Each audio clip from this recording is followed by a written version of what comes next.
And we're back in the garage. As you can see, the engine is torn apart. Again, that's because everything didn't go quite so well. Kind of a strange failure. We ended up putting 23 or 24 pulls on it, and then we saw a little bit of an oil pressure drop and it was losing horsepower. And it had a very strange failure.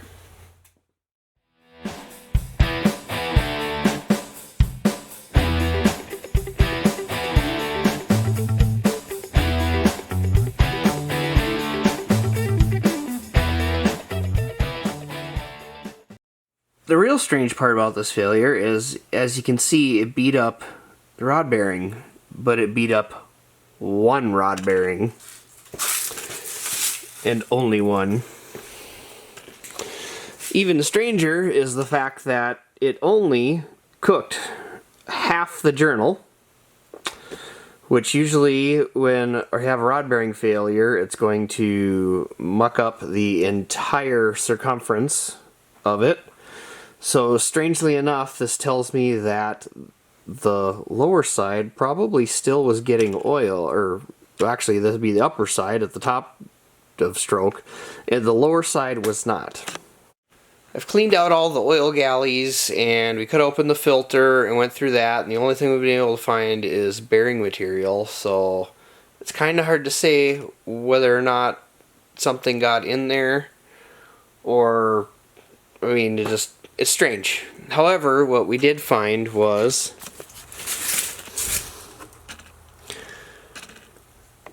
on the rear main seal here, this tiny little tab is actually usually rectangular, and it's clearly torn a chunk off. The other half of it also has the chunk torn off.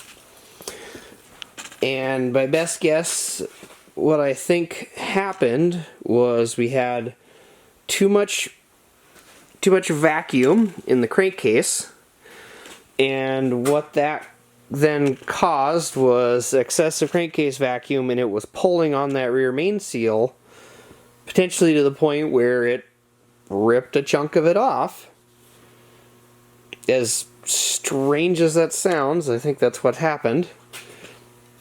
And it must have somehow got in there where it got through the oil hole into the bearing, but then got caught somewhere like right here where it cut off oil to just half of that bearing journal.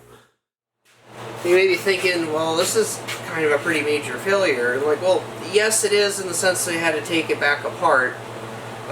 It's kind of a freak failure. I mean, of all the engines I've torn down that had failures, I've never seen one like this, and talking with a whole bunch of people I know that also have built engines and done so for a living for many years, this is a very strange failure to have. Other suggestions might be there was something wrong with the crank grind. I know it wasn't size related because I have mic'd and set all the clearances when that was going together. And it's just, I don't know, it's strange. It's really a strange failure. But I'm much happier it happening on the dyno now it's December. We were at the dyno a week and a half ago. In November, like, I've still got 5 months before my first race of the season, maybe almost 6 here yet. So I'd rather deal with this now. There's a couple of things to deal with as far as fixing that. One of them is adding a vacuum regulator to the engine.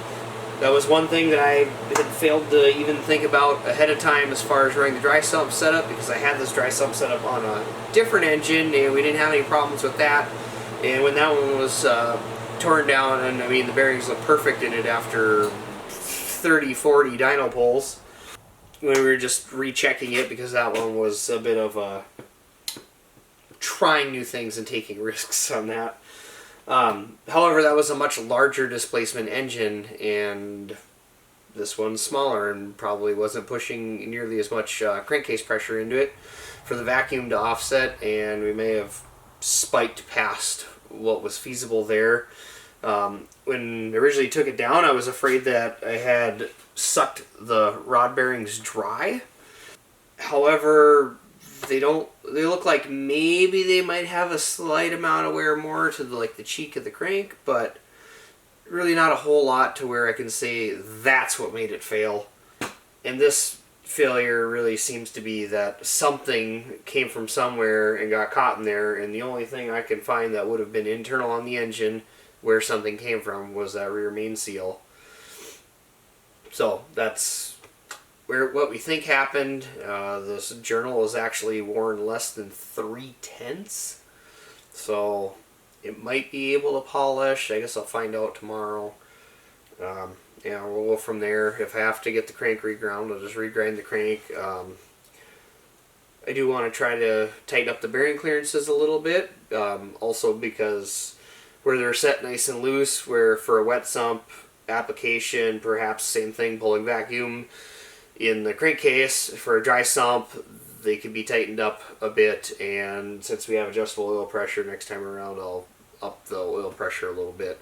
We were running at 65, so if I turn it up to 75, maybe 80, I mean, you don't want to go too much because then I'm just taking horsepower away from it by running the pump, but might be able to make a little more safety margin in the case of if it was pulling oil off of the journals more than it should be.